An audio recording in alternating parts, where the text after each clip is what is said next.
Billy, we're skipping a damn intro this week. There ain't gonna be no like cool hype up intro. No. None of that.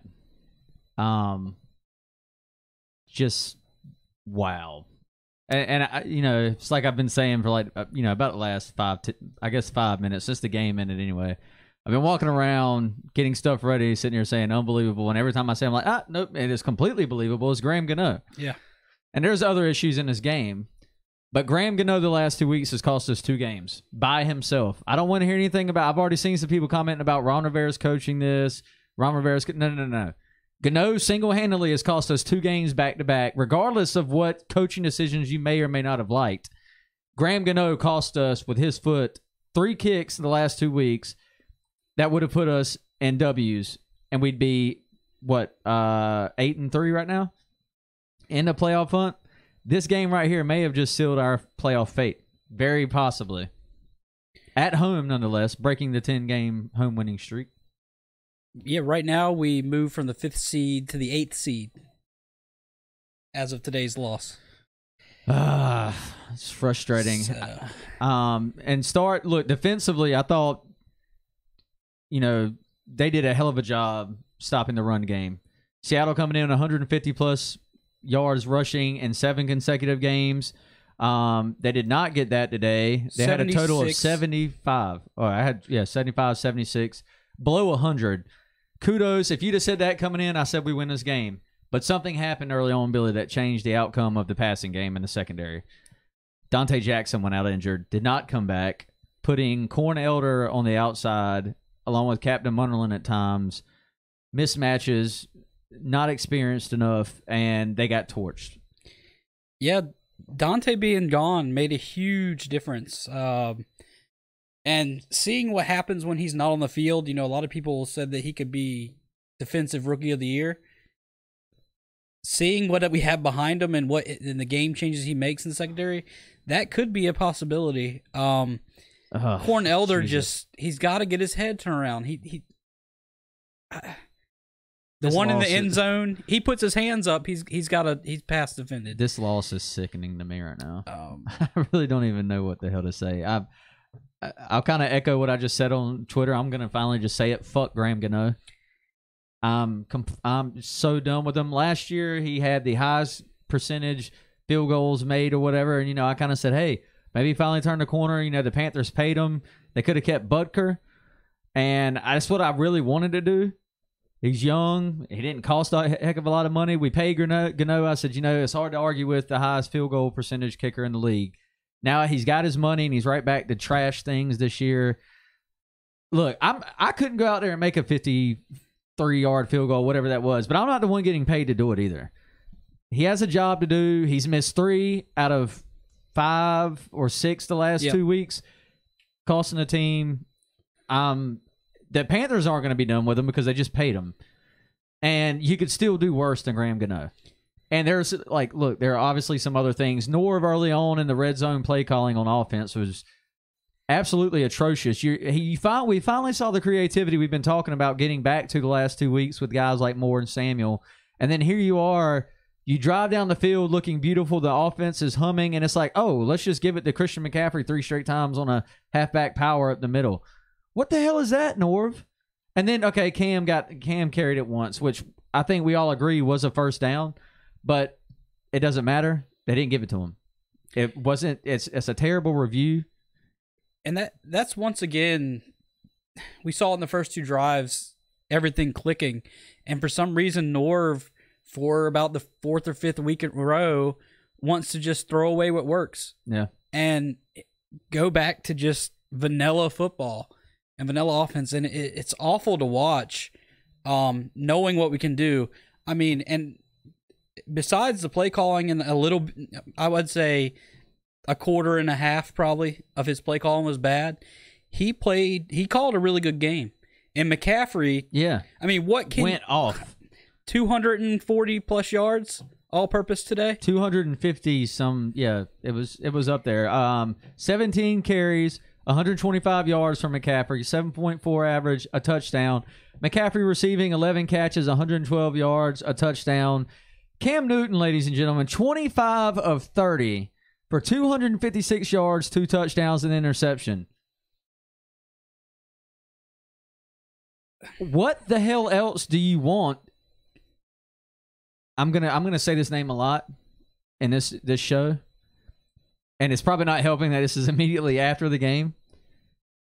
Graham Gano. Damn you. Damn you. Damn you. We lost by 4 points in the last 2 weeks total, and we've left 7 points on the board. Graham Gano has left 7 points on the board. Graham Nobody Gano else has. Has left 7 points off the board. Unbelievable. Oh, wow. Just unbelievable. DJ Moore had another great game. 8 catches, 91 yards. Jarris Wright, 2 catches, 25 yards. Curtis Samuel got a lot of... I'm going to be interested to see the snap counts. He did get played a lot today, as promised, mainly because they didn't really have a choice. Yeah. 2 catches, 17 yards, one of which was the touchdown. He also had a big reverse on a rush. 1 carry, 25 yards. So pretty big there. But this offense with these guys, DJ Moore's looking like that number 1 receiver for Carolina. You saw the RPO slant passes to him, a lot of the same routes that, and some not even the same that Funchess would run in that situation. But Moore's yards after catch, man, he's been racking up the yak. He's looking good. I'm loving what we've seen so far with this offense with these guys. And really nothing on them today. Just defense, again, it's hard to harp on them too much because Elder should have never been put in that spot. Captain Munderland should not be put in that spot. I've been on Captain Munderland all season. We both have. Yep. A lot of people have. But this isn't a situation they get called in. Munderland is just, there's a reason Corn Elder hasn't taken his spot, and I think we saw it today. Yes. Corn Elder was awful today. He missed tackles. He had terrible angles. He could not. Well, he did cover on that 4th and 3 touchdown pass. He just didn't get his damn head around. Yeah. And I mean, if he's not playing his hands, if he just puts a hand up, it's deflected. But it's like he's just running locked eyes with him. I mean, find somebody who looks at more the way Corn Elder does. I mean, Jesus, that was just, it's so frustrating. Russell Wilson today, 22 of 31, also had a good game, 339 yards passing, 2 touchdowns, no interceptions. And a QBR of 128.3, Cam's 110 because of the interception, which is a questionable decision. There should be no other debate about that, guys. I'm sorry, that was just a bad decision by Cam, especially considering he was targeting Manhurts on the pass of all people. And he had plenty open somewhere else, or just throw it away. Yep. Most earned on YouTube Live commenting in saying CMC can't run in short yardage. He sucks. We're not that team anymore. Yes, but we should never be that team right now. I don't think, like, unless Cam, it's a read option. We saw the fake toss to CMC on a short yardage situation. That's the kind of stuff we need to see. That's what I'm not going to be upset with. But when you're lining up Christian McCaffrey and Power, yes, I'm going to be upset with that. And no, I don't think this is where we should automatically just think C.J. Anderson fixes everything. No, because that's obvious. Like, when you put C.J. Anderson in there, it's obvious. Maybe he gets it, and that's fine. And that's a fair argument. I mean, I can see both sides of that. But that red zone play calling early on made this game to me. The first 2 drives, and you saw it didn't happen the rest of the game, by the way. They abandoned the run near the goal, except on the 1-yard line late, because obviously that's what you do in that situation. But you didn't see it deep inside the red zone anymore, a bunch of runs coming from Norv Turner. And lucky on some of those, because we put the ball on the ground 5 times today. Fumbled a lot today. Got extremely lucky with a few of them. I guess was 4 of them. Or did we? 5, we have 5 total. 5, yeah, but I'm saying, did they recover any of those? No, we recovered all of them. Oh, wow. Yeah. Unbelievable. CMC had 3. Yeah. And one of which was a handoff from, like, a read option play from Cam. It kind of looked like Cam was going to keep it, and just a little miscommunication there. Yeah, I'm trying to keep up with y'all's comments. I know everybody's going to be chiming in here because this was essentially a playoff game for the Panthers, and Graham Gano blew it, excuse me. They didn't necessarily blow it. I mean, you're not going to have perfect drives and perfect stops every time, but Munderland is washed. Elder just ain't ready, and 5 trips to the red zone without 7. Hey, well, that will cost you. And look, Gano made the other field goals, so we wouldn't be in that situation for him. but he missed the one where it counted. And I partially blame the broadcast for jinxing him. He was like 3 of 3 from 50-plus yards on the year. And I said, who gives a shit? No, well, on actual kicks, not pregame. But pregame, right. But who cares? Yeah, nobody cares about it. I mean, he's made a 70-yarder from pregame. I don't care. And he's missed. It's not pressured. Yeah. It's a completely different situation when the game is on the line, and Graham Gano sucks when the game is on the line. Yeah, he sucks with the game on the line. I would love to see a stat with that on it. He definitely needs to schedule an appointment at the psychologist's office in the stadium. I think he's in his own head now. His head's out of it. Yep. And, yeah, look, I know there may be somebody thinking, well, Tripp, he did make that 63-yarder against the New York Giants. Oh, congratulations. Yes, I'm glad he made that. But he has missed a lot more with the game on the line than he has made with the game on the line. I feel like, anyway. And, obviously, the harder ones to take are the losses. So maybe that might be why it feels that way. But I feel safe saying that would be the stat. If it came out, it would be more misses with the game on the line. Just awful. Especially behind just a great offensive game, Billy. We finally saw, 27 points is more than enough to win a game. It should have been 30. And really, it should have been 37 because, again, Norv Turner early on is going to get some of this blame from me. Yeah. Because that was just awful play calling down there. And I would have thought that the offense would have just shut down after that 4th and 1 that we didn't get bad spot. And they came out and they just kept going. It was nice to see, and I think, based on what you look at in the stats, that this faster offense works without Funchess. Yeah. It was good to see. It's clearly better. It's you can be more creative. You could, and we were, and when we were, it worked. When we went back to just the power running and just bad play calls, it didn't work. But when Samuel running his routes, DJ Moore catches the ball, runs great routes. Yep. It's nice. It was funny. At one time, they showed Funchess on the sideline. He was wearing the Carolina Belong jersey. Funchess. He had a hoodie on, said Belong as Carolina. Your ass belongs on the sideline. Oh, well, maybe. And I ain't going to be that harsh on Funchess. But, look, his time in Carolina is done. If Carolina, there's talks about him making $13 to $16 million a year as a wide receiver. Somebody take him. If this organization signs Devin Funchess to that ridiculous deal, they're ludicrous, and we're setting ourselves up for failure. And I don't think they're going to do that. But I'm just here to tell you, I feel like it's a lot. Well, I can't sit here and tell you because I haven't seen the future. But it seems clear this offense is better this way. But it means not shit if you ain't got a kicker that can make clutch field goals. I'm not blaming this whole season on Graham Gano, but damn, he's missed 3 extra points.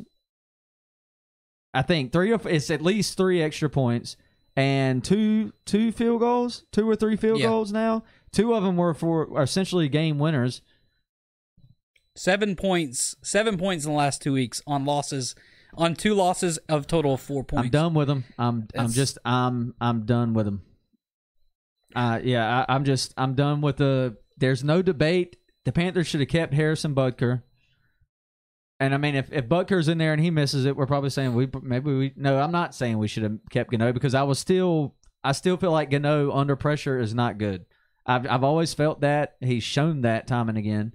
And this has quickly turned into a Graham Gano feast show, but it is what it is at this point. He deserves it. If he makes the 2 last week and misses this one, it's one thing. But, dude. And to see what kills me is to see Cam on the sideline, and he's so pumped up, and he plays his best football this year. That he's playing better than his 2015 beyond season. Frustrating. And he looks, and he has to watch him miss. And you saw him. It's heartbreaking. Yep. It is heartbreaking as a fan. It's got to be heartbreaking for the offense. The defense was put in a bad spot with the injury today. Let's hope Dante Jackson's injury isn't that bad. At this point, is it even worth bringing him back? You still have a chance for the playoffs, I guess.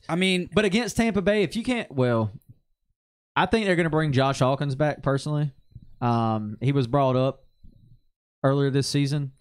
I think you can see him brought up to play that outside spot potentially, or somebody else. Because God knows something's got to happen. Cornelder is not the answer there. and that was clear as day to day. And it seems like the last couple games, Jackson's went down and then came back in, went down, came back in. Maybe we should have got to have something else better than Corn Elder to back up there. That's not fair. Like as bad as Corn played today, it's not fair to put a guy in his second year who didn't play his first year because of injury and throw him in on the cornerback 2 spot in a game like this. That's not right, and that's not his spot. He was brought here for nickel as well as captain. I was talking with Billy Marshall on Twitter, and we were kind of talking about, he was saying, well, I'd rather see Munderland. He's actually played the outside corner. And I said, no, absolutely, I agree. But they're both terrible in that situation. Yeah. You can't put both of them in that spot. And frustrating. I just can't. This is one of the toughest losses I've ever had to take. I thought last week was, but this one right here was just ridiculous. And it's the same thing every time with the Seahawks. Yep. The same. It's always we blow it. It's not they win it. We freaking blow it. D'Angelo Williams fumbles at the goal line. We miss these damn kicks. I mean, it's absolutely ridiculous. But hey, that's football sometimes. Yeah, that's it. I've seen a couple people chiming in saying about it's time to move on from Ron. Ron's definitely on the hot seat, in my opinion. If Ron Rivera misses the playoffs this year, I'm not opposed to him being moved on from. And not at all. This past week I tweeted you my little. Is Ron the guy? Yeah. And right now, maybe not. Yeah. I wasn't on the train of get rid of Ron 4 weeks ago, but as we go on and we lose these close games, and I'm more of let's go ahead and try something new. Yeah. And people have been saying it for like a year and a half now. I think it might be time to move on from Ron. It might be time to move on. Well, we're still in these games is what sucks. Yep. But losing them late is what hurts even more. And I don't know how much Ron has to do with these. I know, yes, he's the head coach. So you sit here and think, he has everything to do with every play call. I don't think so. Defensively, maybe. Offensively, I damn sure hope he's not jumping in and saying these things to a guy like Norv Turner, who used to be his boss, by the way, out in San Diego. But, who knows? I don't know. And the fact is, nobody else, none of you know either. So don't jump in here telling me you do. But, at the end of the year, David Tepper's a new guy. Ron Rivera right now is playing old school football still. Yep. He did get rid of Shula. Norv has come in and done some new things. They have gotten weapons for Cam, and that's shown up well. You look at the stats, you look at this offense, they played well for the most part. Cam's having one of his best seasons. Yep. Defense is flat out struggling for a second year in a row. They actually stepped up the last 2 weeks. You have an injury today, which is just unfortunate, really. And you put Cornell in a tough spot, and Captain Munderland is just not playing good football this year. The pass rush at the beginning of the game there was a lot of blitzing. Covered that up, and if they didn't hit him, they didn't sack him. They had a lot of pressure. There was a lot of blitzing. But when they gave him the time, he ate Cornelder up. And that's another fun stat, Billy. Cam Newton was not sacked once today. Yep. Man, it's unbelievable. He also ran. Oh, yes. That's another great point, actually. Something else we mentioned we need to get back to. 8 carries, 63 yards.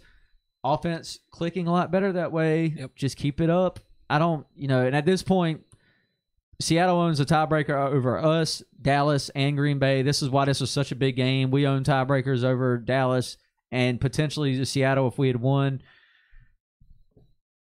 Guys, right now, we talked about going into this 4-game stretch against Detroit, Seattle, Cleveland, and who was the fourth one? You have Tampa Bay. Yeah. I don't have the schedule put up in front of me for this show for some reason. But you had the Steelers, the Lions, the Seahawks. No, I'm talking about just this 4-game winning stretch we were supposed to win. Or no. Yeah. Maybe. So it was this 4-game stretch was the Steelers, the Lions. I didn't. No. The Steelers I wasn't counting as a win, though. Lions, Seahawks, Buccaneers, Browns. Buccaneers, Browns. Okay, that's it. So you're talking about these 4 games that we were supposed to win. We were talking about going into it, Billy. You come out 3-1, you're like, that we can live with that. That's livable. Yep. Now you're 0-2. You start off 0-1, you lose the Lions. The one game you probably shouldn't lose out of all four, in my opinion. You lose the Lions, and now you come home and you blow a home game against the Seahawks. Thanks, Graham Gano. Yeah, I'm saying it again. And now you got to go on the road to Tampa Bay, where you haven't played well on the road. And you don't play well in Tampa at all over the years, by the way. Quick reminder. And then you got the Browns, which is a trap game because you got New Orleans the next week. You're coming off a road game. You're going into a road game at Cleveland. That offense right now, by the way, is lighting it up under their new offensive coordinator with Baker Mayfield. Yeah, that was weird to see the Browns score today, and that is, I thought that was a 100% win. I mean, my fantasy team's happy, and I'm like 60-40 that we lose to the Browns. You know, it's funny, Billy, was in the predictions. You know how I picked us to win this game, don't you? You remember? Yeah. Graham Gano would put us ahead and make up for last week. Well, I'll never pick that again. For the show on my prediction, I'm not as upset because I knew I got myself ready after the preview for us to lose. Well, I mean, look. To lose like this, though, to lose these close games. Like I said in the prediction, though, I mainly picked the Panthers because we were tied in our predictions. I was completely prepared for a loss. Yeah. But what I was not prepared for was another Graham Gano blown field goal. This team to play the way they did today and be creative, you know, that's something we've been talking about the last 2 weeks heavily. The offense has just not been as creative. We finally get our playmakers on the field and the young talent. It shows up. The defense is stopping the run. And boom, Dante Jackson is out. And I really think that's the biggest point of this game is Dante Jackson being out. Yeah. I mean, I think that's the game changer all the way around. Russell Wilson immediately started going there, understandably. I mean, you have to. And we were worried about Doug Baldwin. What did Baldwin go today? He only had 39 yards. But we let Lockett and Moore, who Cornelder was on most of the time, just destroy us. Yeah. Lockett. Well, Munnerlyn was on Lockett a lot. Yeah. But David Moore, 4 catches, 103 yards. Yeah. Five receptions, 107 to Tyler Lockett. Cornelder was on David Moore. Tyler Lockett was up against Captain Munnerlyn a lot today. Obviously, that one big one late that gave him the win. You had 200-yard receivers today, and neither one of them had over 5 catches. Insert facepalm emoji. Yeah. Yes. Dude. It's going to be a tough week. This team is done. This team is done as far as I'm concerned playoff-wise, especially if Dante Jackson doesn't bounce back. I don't know who Seattle has left, but that's going to play a big part. But here we are, like you said last week, Billy. Now we're hoping for teams to lose, and I'm still a firm believer. Make the playoffs, and anything can happen. Yeah, and I'm going to stick by that. But right now, this team is not in a good situation if Dante Jackson's out long term to make the playoffs. Mike Ryan in the YouTube chat said that Chris Carson balled out. 16 carries for 55 yards and a touchdown is balling out. Bro. He was not good. The Panthers defense stood up to the rushing task today. Yep. The Panthers defense held 150-plus yard rushing attack in 7 consecutive games to under 100 yards a day. They didn't ball out. The Panthers shut them down in that aspect, as they typically do with Seattle. Seattle, I could be wrong here. Maybe in 2016. We'd have to look it up later down the road, but I would bet that they haven't had a 100-yard game against the Panthers rushing because this is always how it is. Marshawn Lynch is always not having a big game. And Russell Wilson has that one random freaking Houdini throw that somebody has to blow coverage on because they want to step up and make a hero play. Stick to your damn man, Captain. Get paid millions for this. I'm not a guy out there doing it, obviously. I mean, at this point, seems pretty. Ocho Cinco kicked the field goal at one time. Do we have anybody else on the team that can kick it through the pipes? Jesus, I have no trust. Put Pilardi out there or something. I'd rather go for 2 the rest of the year.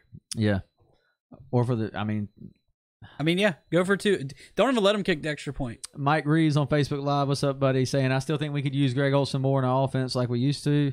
I mean, sure, and who says we aren't? He's just not getting the targets.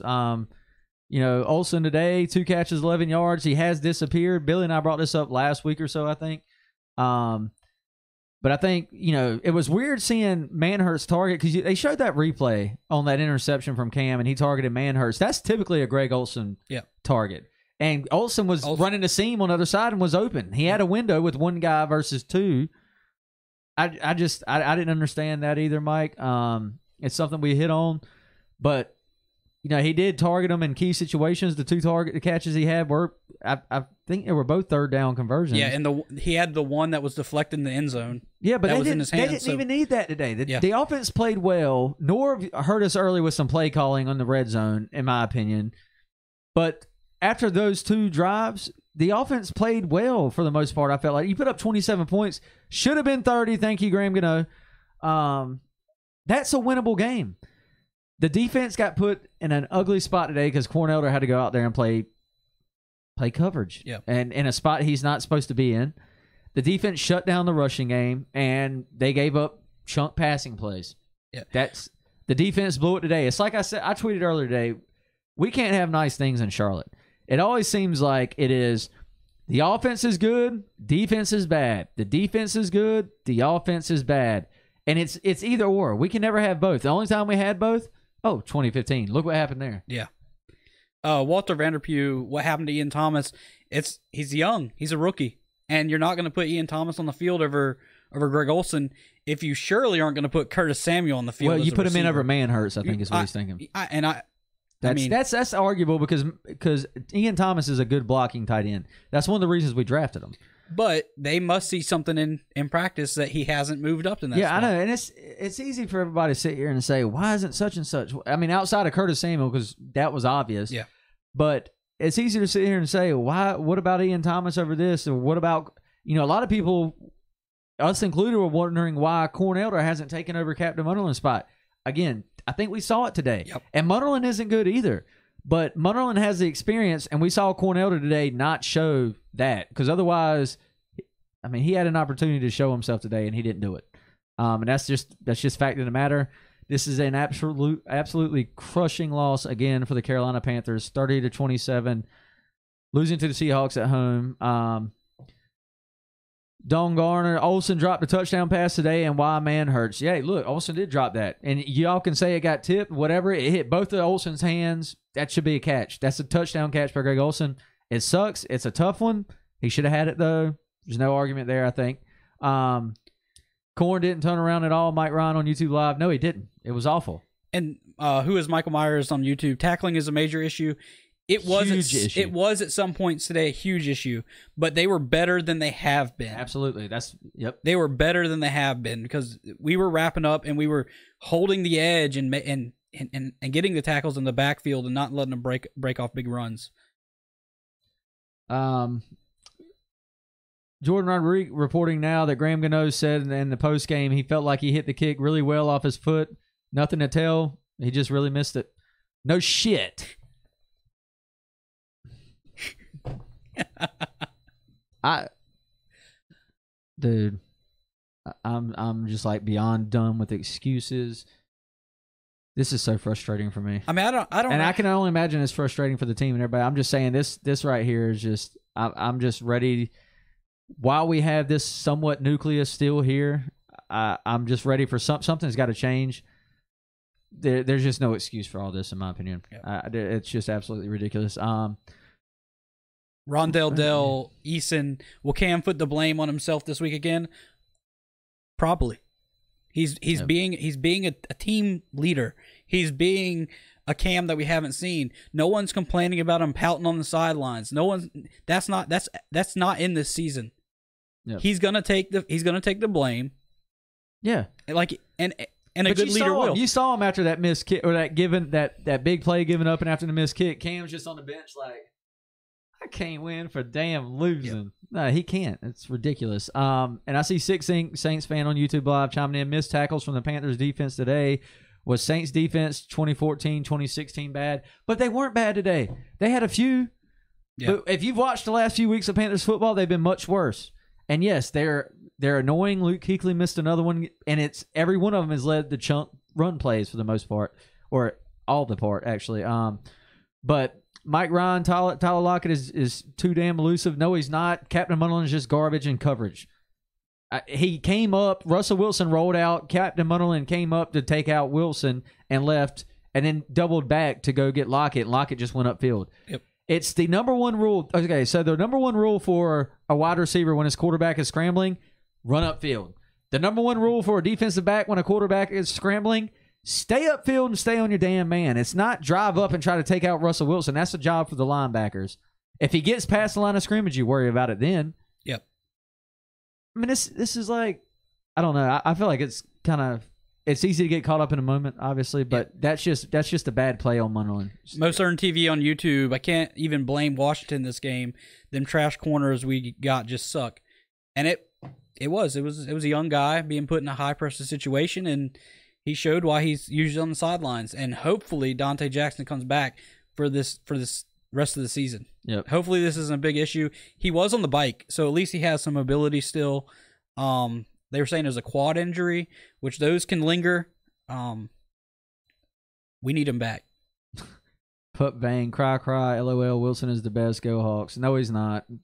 He got lucky as hell. Dante Jackson went out today. I'm just gonna stick. I'm here to tell you that's the case. That's what happened, and he took advantage of it. And that's something Russell Wilson is gonna do. Russell Wilson's a good quarterback. Nobody said he's bad. But we gifted y'all a win today. Graham Gano did anyway. Abel Stimson saying, was it excuses don't win those games? I agree with you, Trip. No, they don't. That's just it. Mo Stern, I can't even blame Washington this game. Them trash corners we got just suck. And look, that's the thing. Like, Bradbury actually showed up intense today. Something you don't typically see from him. But again, he was missing the rollout early in the game for I think it was the first touch, right before the first touchdown, where he just lofted up. We had 3 defenders sitting in the end zone with a guy on the whole right side uncovered. What is going on? If this is a communication issue in week 12 of the season, coaching. Yeah. Coaching, maybe. I don't know. Something's off in that secondary. Yeah, I don't know. They did target Bradbury too all game. I mean, it was bad across the board secondary wise. I'm just saying the big touchdown pass was to Elder, and the big one late was to Munnerlyn, the 2 worst guys in that secondary. Wilson hasn't been playing that great, to be honest, but of course we make him look like the GOAT. Yep, that's it. Pup, you don't have a life though, clearly. Oh, now people are just chapping at each other up here. Ripple Durpin says, I love this Cam. I hope this version sticks around. But honestly, if he doesn't put the team on his shoulders and they keep losing close games like this, at what point does he go back to old Cam? I don't think. Look, if with the weapons he has right now, I don't think that's really going to happen. Cam's going to be out there, and there was a funny exchange between him and Trey Turner today, by the way. That's on you, Trey. You and that tough guy shit. Tough guy shit, yeah. And I would like to see what happened. He had to have been talking trash and not get set. Something, I don't know. And I'm sure there'll be more brought up about that. And I'm sure if Cam's asked about it, he's just going to be like, it's nothing. It was just. But that's a leadership Cam. Yeah. That's one that we haven't Cam's seen. not a leader, Billy. He's a great. I think he has definitely turned it around over the last 3 years. Yeah. And I don't with the weapons he has, he doesn't have an excuse that we don't have any wide receivers. He has a great running back that everybody hates for some reason. I think McCaffrey is the bell cow. Yep. I mean, I don't know. This offense just exploded today. I mean, really, between Christian McCaffrey and Cam Newton, rushing 220 yards rushing and 256 yards. Billy, that's 476 yards of total offense. Yep. How does that not win a football game? And it's as balanced as you can get. 220 on rushing, 256 receiving. Damn you, Graham Gano. And unfortunately, I can't beat up Corn Elder again. I just can't do that. I mean, he was put in a bad spot. It's not fair to him. Anyway, but looking at positives, Billy, this offense looks like it's finally turning around. Unfortunately, we're probably going to see more of Torrey Smith next week. Devin Funchess, I would maybe be back. I don't know. We'll have to see what practice schedule looks like and what he does there. But moving forward to Tampa Bay, I hope we see the same lineup constantly on offense because it showed it works. And I hope Norv can keep the creativity up and not get so predictable with, well, not predictable really, just basic runs. Yeah. Back to back to back in the red zone. And again, hopefully Dante Jackson's back because I really feel like that was the big difference in this game. I know I see a lot of people saying coaching. And look, Ron Rivera is absolutely on the hot seat in my opinion right now. I think what happened today was more unfortunate with the Dante Jackson injury. But you have to start questioning. You can't win the close ones. You're in every game, every year with this talent on the team. What's going on? I think it's fair. Yeah. Somebody asked, who was it, Billy? Did you see it? Somebody said, okay, Rondell Eason on Facebook Live. If you're the owner, who are you calling in your office Monday morning? Billy, who are you calling? If you're David Tepper. Calling Norv. For the bad calling in the second part of the first half. I'm just calling. And I might call Ron. I'm calling Ron Rivera. And look, you got to get it together. If they don't make the playoffs and give us a chance at beating teams in the playoffs, the window is shut. The window's 6-5 right now. The window has shut. Defense is old. Defense is real old. Yep. I mean, one of our best players on paper is Peppers. The biggest question right now is I was kind of talking with I've talked with some other people about the situation. You get rid of Norv. Here's the Ron Rivera. Here's the nerve-wracking part. Who do you bring in? Because you could do much worse than Ron Rivera in the NFL. You could do better. But I think when you move on this time, one thing Carolina has never had in their franchise history is an offensive-minded head coach. If you move on from Ron Rivera, you find an offensive-minded head coach for Cam Newton and the rest of the future under him at quarterback. You find somebody that can bring in a decent defensive coordinator. I'd love this, I don't know that I'd say I'd love. Let's pump the brakes on that. But maybe it would be cool to see. I'd like to see Ron take over defensive coordinator. But I don't think that's going to happen because Ron could get another head coaching gig in the NFL. Yeah.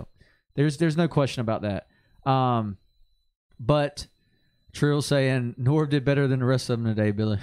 I understand that, but there was questionable play calls that are game changing. Yeah, game changing. At that point, At that point in the game. Later on, they affect. It caught up to us later on. Yeah. It makes it a tie game. It makes it a lead change. But he did adjust that and fixed it later on. So that's what I like about that. Other parts of this team, you just don't see that much. But anyway, I think you have to bring in, if you get rid of Ron, you have to bring in an offensive-minded head coach. I'm a defensive guy. I love great defenses. I love what the Panthers defense was doing to the Seattle run game today. I love seeing that. Nothing gets me fired up more than Luke Kuechly making a big play and getting fired up and pumping up the defense. Yep. Nothing fires me up more. But it's just the fact of the matter, the NFL these days, you've got to put up points. And look, Norv Turner is putting up points.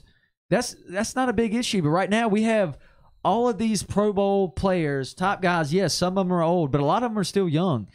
DJ Moore is showing himself. Curtis Samuel is showing himself. Cam Newton's having a great year. Christian McCaffrey is going to be a Pro Bowler this year. If he's not, he's being snubbed. All of these guys playing well. You still got Greg Olsen, who might have another year left in him. Still knows how to work the field. You've got this offensive line has formed a good nucleus. That was surprising and nice to see. The defense still has guys like KK you just signed who's still in his prime. You've got, this is where you start getting to the older parts. Yep. Julius Peppers, Mario Addison. Thomas Davis. Are they going to play in it? But Thomas Davis has been the best defender, in my opinion, this whole year. Since he's been back. Yes. Absolutely. Yep. It's the best tackler we've had on the team, including Luke Kuechly. Kuechly's missed tackles. Thomas Davis is not. He's still got the speed. I'd potentially like to see him back. Shaq Thompson was just playing out of his mind today. John Warnstaff, I'd love to, but you can't expect Cam to last forever. One play changes everything. What are we going to do when Cam isn't the face of this team? You find somebody else that can lead it. I mean, you move on. You can't worry about past Cam. We've got hopefully another 3-4 years of Cam Newton left. You're in a win-now mode for the Carolina Panthers. Yeah.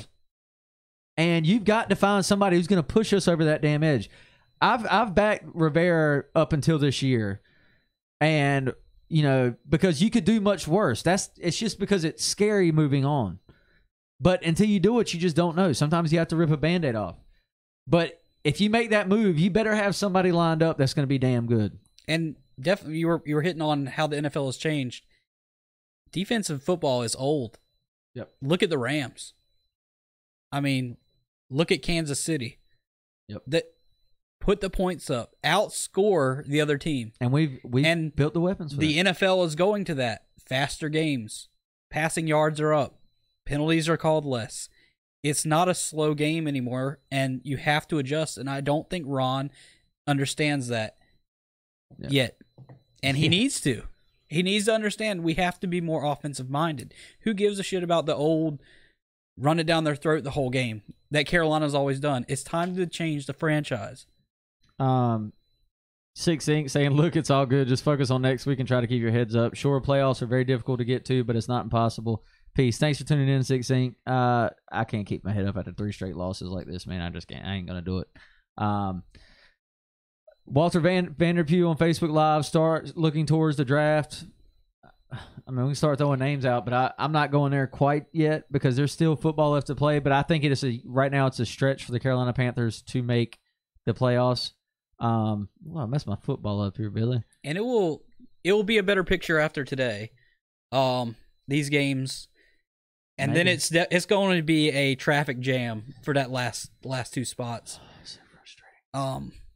But because that tie, the ties are what's going to kill us. Yep. With the Packers having a tie and the Vikings having a tie. James Hart, the offense did much better in this game than the last 2 games. I agree. But yeah, guys, this is just frustrating. Again, Cam Newton balling out 25 of 30, 256 yards, 2 touchdowns. Did have the interception. But outside of that, I mean, huge game. That's 3 straight games with an interception for him now. And actually, I don't think Seattle turned the ball over once today. They didn't. Okay, so remember I said in the predictions that a turnover would turn out to be the difference? That was because I believe they went down and scored a touchdown off of that after Cam. My damn ball don't want to stay. Yeah, I'm giving up. Carson had the fumble, but it was recovered. So. And then Christian McCaffrey, 17 carries, 125 yards. Cam Newton, 8 carries, 63 yards. Christian McCaffrey, 11 catches, 112 yards. DJ Moore balling out again, another big game, 8 receptions, 91 yards. And Curtis Samuel, 2 catches, 17 yards, and a touchdown.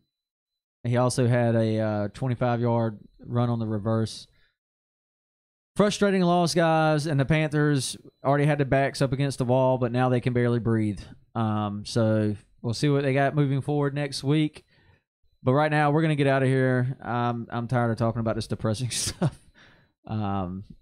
Thank you, Graham Gano, for nothing. Again, I've hit on him enough, I think. There was definitely other parts that hurt our game, but when there's no excuse for 3 missed field goals, 2 missed field goals and an extra point missed, just disappointing. And if Ron Rivera and them were trying to grind the clock and kick a field goal there, then walk your ass home is how I feel about that, because you don't put a damn kicker you wouldn't put a kicker in that situation, period, but you don't put one in there that's been struggling last month. You didn't want to put him in there last week, so now you want to go out and kick something that's double the length?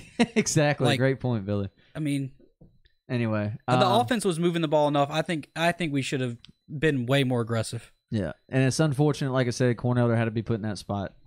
That's what it comes down to. And Seattle was able to take advantage. So kudos to them. But y'all go ahead and like and follow us right here on Facebook Live if you're following along there. Follow us on Twitter. I'm at TripMorgan6. He is at BHarless Tweets. It's right there on your screen. And if you're on YouTube, hit that subscribe button for us. We're talking every week. We're going to be here, good or bad, unfortunately. We like to talk about the good things more than the bad, though. But y'all go ahead and do all that stuff. And we will see you for the preview next week. For Panther Source, I'm Trip Morgan. Billy Harless. Y'all keep pounding. We will see you next week.